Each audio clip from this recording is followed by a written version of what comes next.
Amazing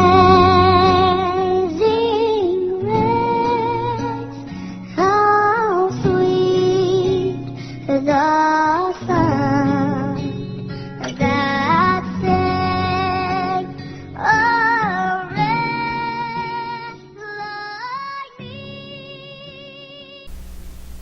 Hi, and welcome to Straight Talk About God video. I'm Jack.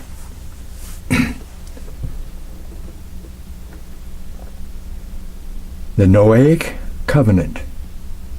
The covenant that God told Noah, right? The Noah covenant. Okay. But I call it the proof of an earth canopy.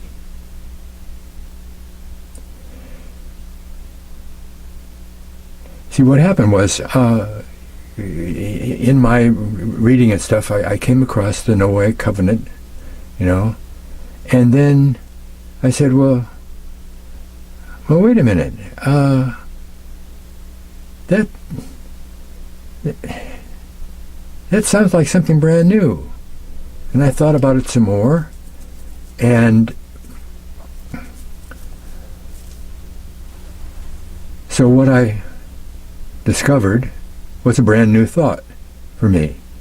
And I wrote out a bunch of stuff for that, and I was going to present it to you today like this. But other things got in the way, and it didn't happen until now. But on the way to now, I discovered Mike Adams and his AI platform that contained a platform that writes books. It writes a book. Well, I had all my notes ready for to do a video, and I said, well, I'll just feed all of this into the book platform and let it write a book for me. I never thought about this before. This is brand new. I said, well, okay, this is new. Solomon said nothing new under the sun. Right. And all kinds of references about what I'm going to tell you. The exact thing. I mean, we all know what the covenant is, right? If you've been reading the Bible at all for two years, you know about Noah getting this covenant about the rainbow. It's just a little thing that goes by in a hurry. Okay. So the first 17 verses of Genesis chapter 9 God tells Noah pretty much the same things that he tells Adam about replenishing the earth and having dominion over the animals and all of that stuff, right? And then he says, now I'm going to do the thing. And he promises to keep his promise to never bring a flood again to, quote, destroy all flesh on the earth, right? Genesis 9:13 and 14. I do set my bow in the cloud, and it shall be for a token and a covenant between me and the earth. Not just people, the earth. Right? 14. And it shall come to pass when I bring a cloud over the earth, and the bow shall be seen in the cloud. Okay. Well, just read on by that. Okay. We understand that. So God's going to bring a cloud over the earth so the rainbow can be seen in the cloud. But the whole circumstance that makes like it's something brand new. This is something brand new that happened. But then that doesn't kind of line up, because how could it be new to Noah? He was already 600 years old, right? He didn't live on Mars for the first 600 years, right? How is it that he never could see a rainbow? I don't know, right? But anyway, thinking about this, of how it might have looked, the circumstances of Noah and his kids coming out of the ark, and the timeline involved. First thing he does, he gets out of the ark, he builds an altar and does a sacrifice to God, okay. And then it says he was a husbandman.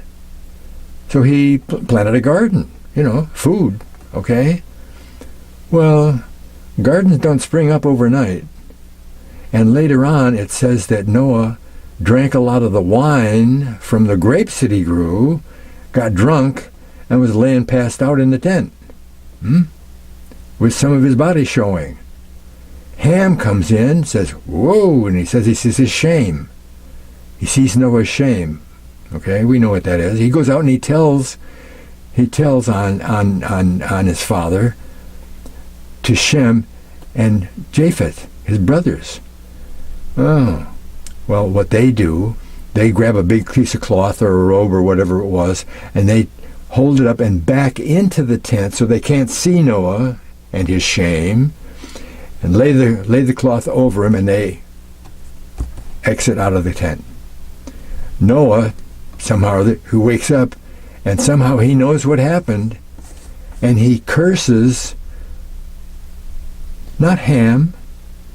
He doesn't curse Ham's firstborn, Cush. He curses Canaan, Cush's kid. Well, now the timeline is way lengthened out now, right? It's got to be at least a year before the grapes grow enough for Noah to make wine and get drunk. Okay. Cush, his firstborn, can't be born more than less than a year after they come out of the ark. Okay, so if Cush is born 1 year after they come out of the ark, how long is it before Canaan, his firstborn, is old enough to get married and have kids of his own? I say 20 years. 20 years old, that's not very, very, very young, Kids didn't get married when they were 16 and 17, right?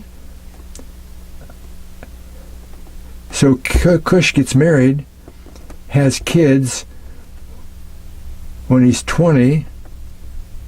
How long before we have a kid coming out of Cush? Okay? Because Nimrod, or Canaan, comes out. So what it looks like is Noah wakes up and he curses a kid that isn't even born yet. Right? Well, anyway, I'm thinking about him out there in the garden, and he's tending the vineyard, whatever. And he looks off in the distance, and a big cloud is over there, right? And a rainbow in the cloud. Oh, look at that. And he stands there admiring the cloud and the rainbow and everything. And then God comes and he says, hey, Noah. And he tells him the covenant, right? Okay? See if I missed anything here. So anyway, it seems like a logical conclusion that this is brand new. Brand new. But how can it be brand new? How would Noah have never seen a rainbow before? He was 600 years old already. When the flood happened, 600 years old, and he didn't see a flood or anything. I mean, a rainbow in there any time. Well, that's an interesting question. How could that happen? Huh? The Bible tells us how that could happen with just a couple of verses in chapter 2. Chapter 2, during the recreation process. Okay? Verses 5 and 6. Okay? And this is the bottom line of 2 or 3 hours of information, right? I made video and so forth on it already, right? Okay? But before we go on, I want to review something that we all know. If you're 12 years old, or you were 12 years old when you were a kid, you heard this, right? Physical mechanics of a rainbow. We all know that. How do you get a rainbow?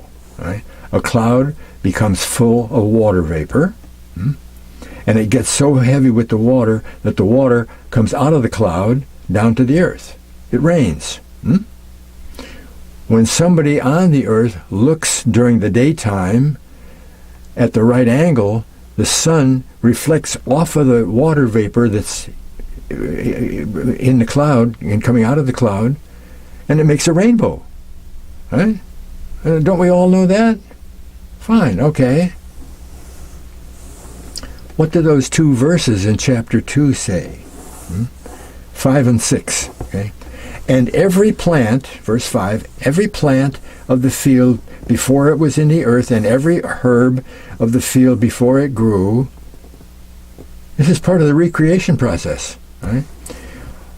For the Lord God had not caused it to rain upon the earth. That's one thing, the major thing. No rain.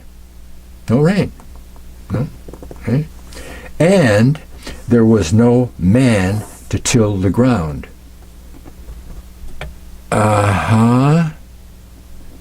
This is not part of the recreation process. How do we know that? Because it's the first earth. That's what I call the first earth. The first earth is Genesis 1:1. Okay? God created the heaven and the earth. That earth didn't have any rain. That earth also, it says, the rain upon the earth, and there was not a man to till the ground. You see, the first earth never had any people on it. Oh. Jeremiah says that the second time. Jeremiah 23. He sees the earth in detail get destroyed by God. By God. And it says, no man. There was no man on the earth. Right? Now we know that after the recreation process, that God did create Adam. But he didn't have any people on the first earth. This is the second earth. You know? Some cataclysm happened that destroyed the whole surface of the earth, the first earth. And it wound up being just a globe covered with water. Right? And a spirit hovered over the earth, and then God came and said, day one, do this, do that, the light, okay? The second time. Okay? Chapter 2, verse 6. No people, no rain, right? What does he say? But there went up a mist from the earth, and watered the whole face of the ground. The whole face of the ground. All the earth was watered by this mist. Wow. So when God finished creating the earth, he created human beings. God didn't cause it to rain. It never rained on Adam. There weren't any clouds. If there was no rain, there was no clouds, right? They couldn't gather rain, the water vapor, and come down. See? But God goes to tell on how the water, the vegetation needed the water to grow, right? The quote, mist went up. Not down, up. Okay. From the ground, and gave the plants the water they needed. And scientists have gone into this and figured this out. Why it happened that way. See? What about today? Huh? Could that happen today? No. How could that happen? Today's world. I mean, we have dew, you know. You say, well, that mist was the dew. How did a tree get enough water to grow from just the dew that's on the ground in the morning when you get up? Huh? It doesn't. You'd be lucky if you grew a head of lettuce, with just the dew. All right? But if there was no rain, it has to mean that there were no clouds to gather the water vapor. And how did Noah see in the rainbow if there were no clouds to bring rain? He lived 600 years before the flood, right?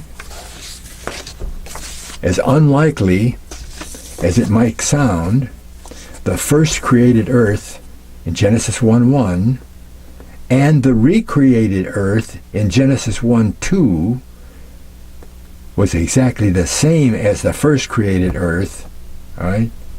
A mirror image, exactly the same, right?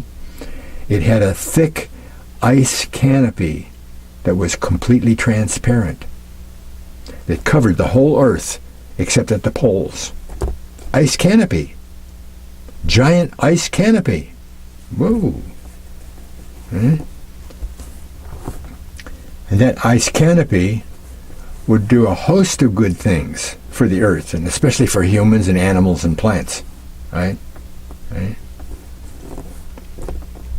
Now here's another fact that's involved in this. Right? Before the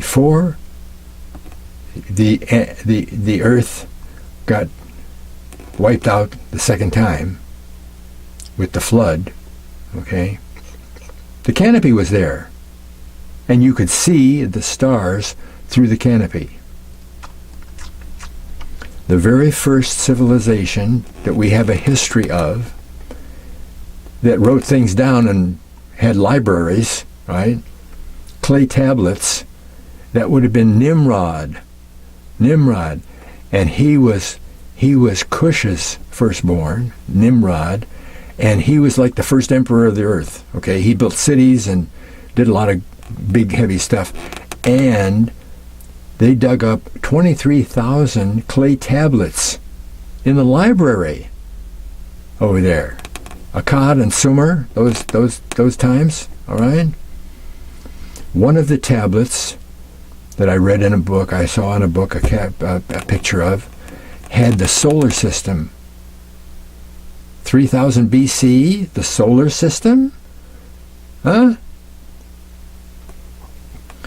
It had 10 planets, plus the Earth, plus the sun and the moon. The sun and the moon. Oh, wait a minute, 10 planets? We only had 9 planets, right? 9 planets? Yeah.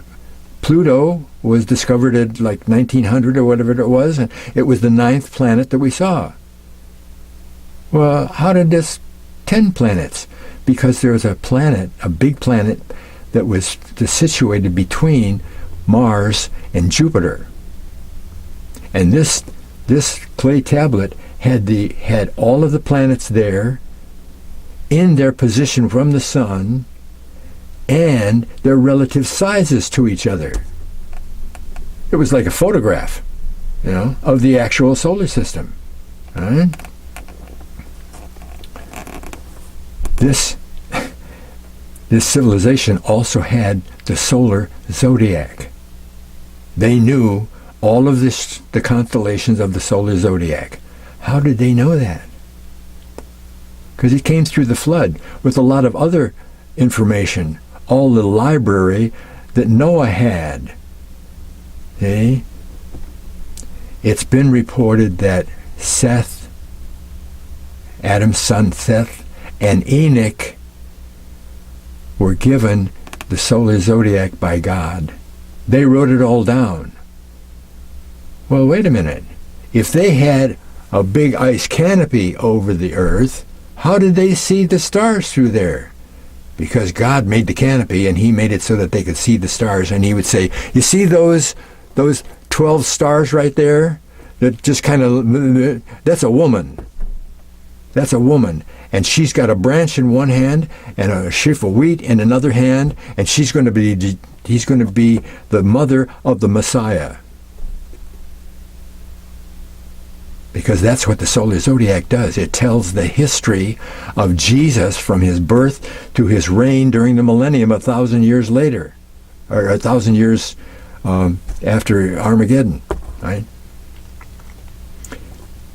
The solar zodiac has 24, 48 constellations.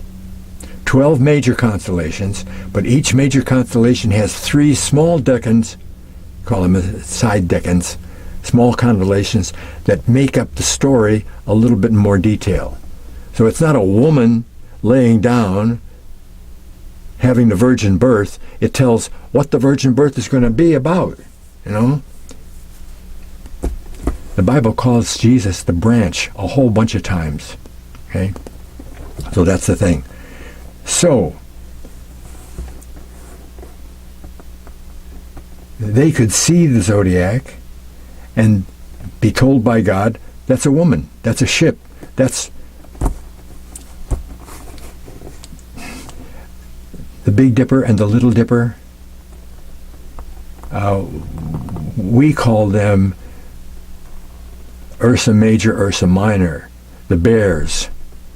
Originally, they are sheepfolds.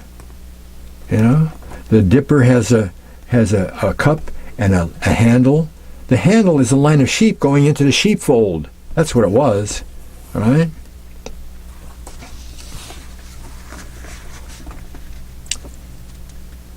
And as I said, this canopy would do a lot of really good stuff for the people and the plants. It would keep out a lot of harmful radiation. The air underneath the canopy was twice as thick as our air. We only have 15 pounds per square inch. It was 32 pounds per square inch. They've done a scientific look at this, okay? And volumes have been written about the canopy. In one book that I had, a pterodactyl, flying dinosaur, can't fly today. Can't fly today? Wait a minute. Because the air is too thin. It had to be thicker. You know, they scientifically did his muscle structure and what he could be able to do when he fly. He can't fly. He might be able to jump off of a high cliff like some